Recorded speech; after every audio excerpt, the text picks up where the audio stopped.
So hi and welcome दोस्तों। आज का वीडियो बहुत ही शानदार होने वाला है क्योंकि आज मैं आपसे बात करने वाला हूँ न्यूट्रिशन वैल्यू टेबल के बारे में। जी हाँ दोस्तों, ये वही टेबल है जो हमें हर वो process food packet and beverage के पीछे देखने को मिलती है। अक्सर हम भारतीय इसे नज़रअंदाज कर देते हैं, पर ये टेबल हमारी हेल्थ से रिलेटेड बहुत ही ज़रूरी इन्फॉर्मेशन कंटेन करती है। हम जो भी प्रोसेस फूड या बेवरेज पैकेट खाते हैं उनमें उनमें से जो हमें न्यूट्रिएंट्स मिलती है वो अक्सर ये टेबल कंटेन करती है। आइए इस टेबल के बारे में और अच्छे से जानते हैं। उससे पहले अगर आप इस चैनल पर नए हैं तो इस चैनल को सब्सक्राइब कीजिए और वीडियो को एक लाइक ज़रूर कीजिएगा।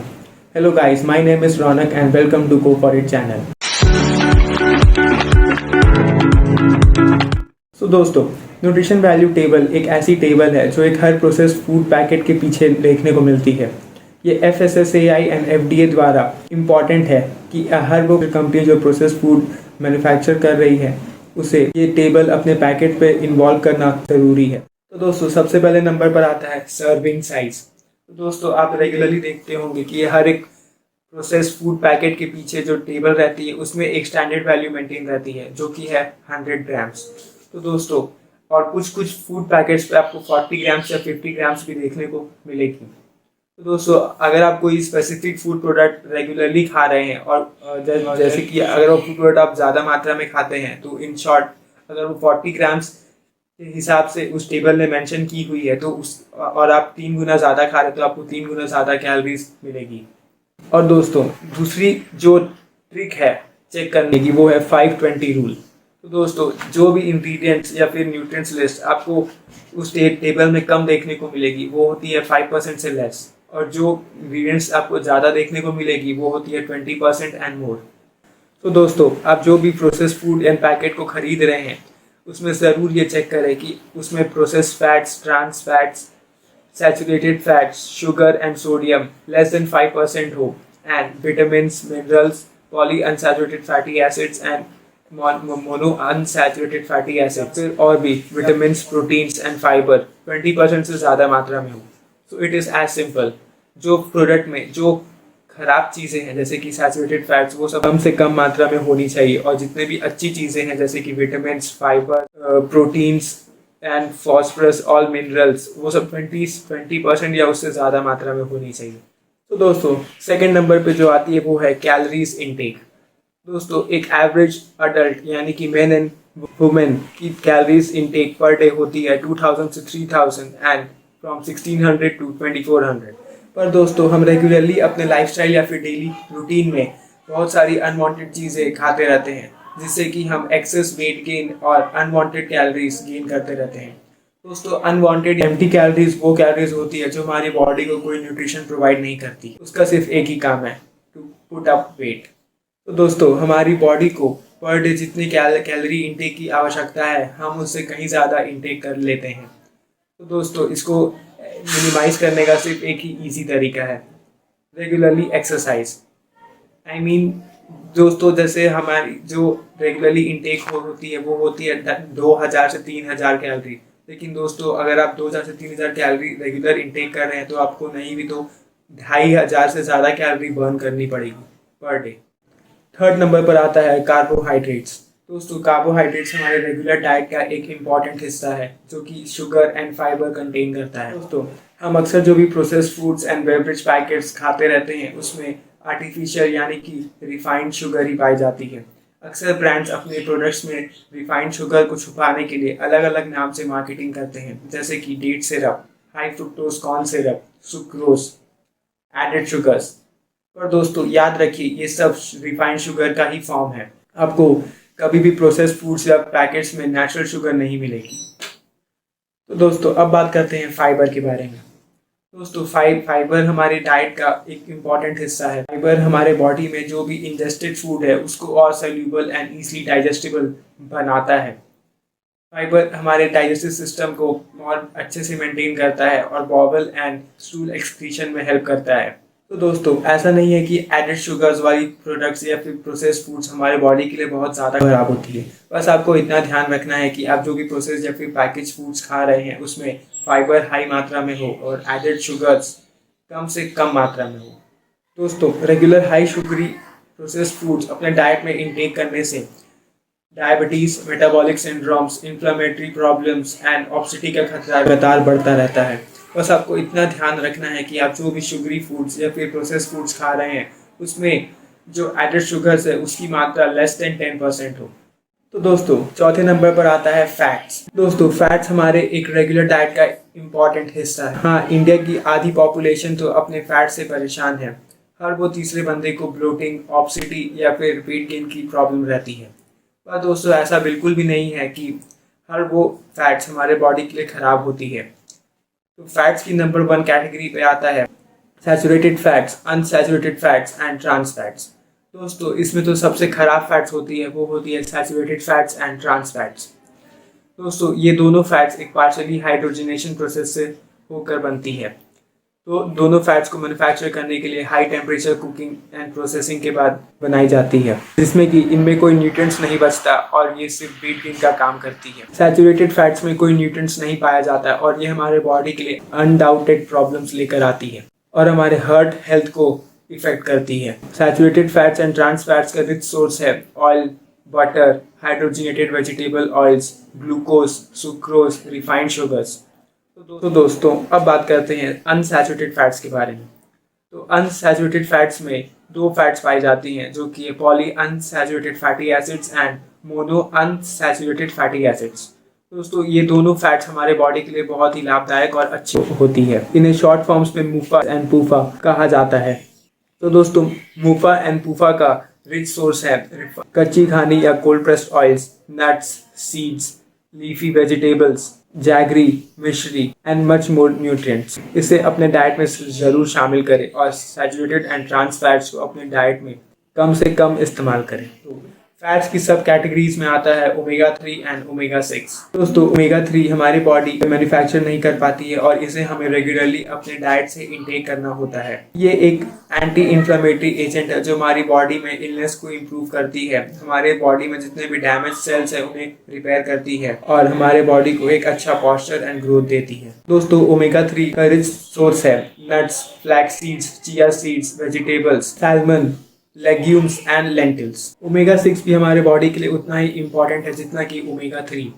दोस्तों ओमेगा 6 का रिच सोर्स है sunflower oil, soybean oils, palm kernel oils, palm oils, bean oils, mustard oils, coconut oils and etcetera all the oils. पर दोस्तों लगातार रिफाइंड ऑयल्स अपने डाइट में इस्तेमाल करने से हमारे बॉडी में ओमेगा 6 की कंटेंट बढ़ जाती है और ये हमारे बॉडी को अंदर से डैमेज करता है। तो दोस्तों अब आप सोच रहे होंगे कि इसका क्या सोल्यूशन है।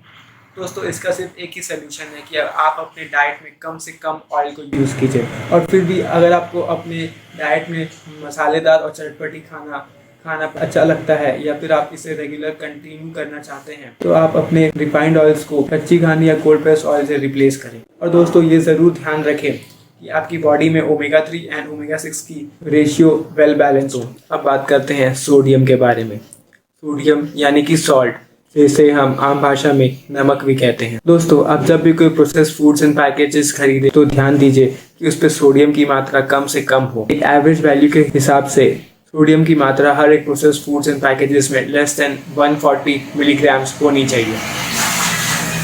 दोस्तों हम रेगुलरली अपने लाइफस्टाइल में जो सोडियम यानी कि टेबल सॉल्ट यूज़ करते हैं उसमें ज़्यादातर मात्रा में आयोडीन पाई जाती है। हाँ दोस्तों ये बात ज़रूरी है कि आयोडीन हमारे बॉडी में हार्मोन स्टिमुलेट करने में और प्रोडक्शन में हेल्प करता है, पर ज़्यादा आयोडीन की मात्रा हमारी बॉडी के लिए घातक है। और टेबल सॉल्ट का रेगुलरली इस्तेमाल करने से आपको weight gain, increase blood pressure, hypertension, stress on kidneys और डिहाइड्रेशन जैसी प्रॉब्लम्स हो सकती है। तो दोस्तों इसका सल्यूशन है कि आप वाइट सॉल्ट को रिप्लेस करके उसकी जगह हिमालयन पिंक सॉल्ट या फिर रॉक सॉल्ट, जिसे कि हम आम भाषा में सेंधा नमक भी कहते हैं, उसे यूज़ कीजिए। हाँ इसमें सोडियम की मात्रा थोड़ी कम होती है और भी बहुत सारे मिनरल्स पाए जाते हैं। वाइट सॉल्ट से अच्छा है कि आप सेंधा नमक या फिर हिमालयन पिंक सॉल्ट को यूज़ कीजिए। तो आइए दोस्तों अब बात करते हैं कोलेस्ट्रॉल के बारे में। कोलेस्ट्रॉल 3 टाइप्स की होती है, ट्राइग्लिसराइड्स, फॉस्फोलिपिड्स एंड खुद कोलेस्ट्रॉल। पर इसमें से सबसे ज़्यादा जिसके बारे में हम रेगुलरली बात करते हैं वो खुद कोलेस्ट्रॉल है।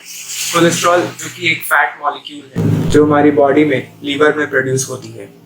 दोस्तों अक्सर आपने सुना होगा सभी को रोकते हुए कि ये मत खाओ, वो मत खाओ, इतनी तली फली चीजें मत खाओ, इतने चीनी वाली ड्रिंक्स मत पियो, ये मत खाओ, इससे कोलेस्ट्रॉल बढ़ जाएगा। तो वो जो कोलेस्ट्रॉल बढ़ने की बात होती है वो एलडीएल की होती है। दोस्तों, कोलेस्ट्रॉल की दो टाइप्स होती है, एलडीएल और एचडीएल।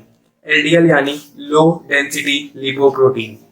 दोस्तों, ये बैड कोलेस्ट्रॉल होती है जो हमारी बॉडी में जब हम regularly sugary drinks, beverages, carbonated drinks या फिर refined oils, trans fats, saturated fats ज़्यादा मात्रा में कंज्यूम करते हैं, तब ये एलडीएल को हमारे बॉडी में इंक्रीज करता है और इससे हमारे ब्लड वेसल्स में ब्लॉकेज पैदा होता है, जिससे कि हमें heart problem, weight gain, low blood pressure और भी क्रोनिक प्रॉब्लम्स होती है।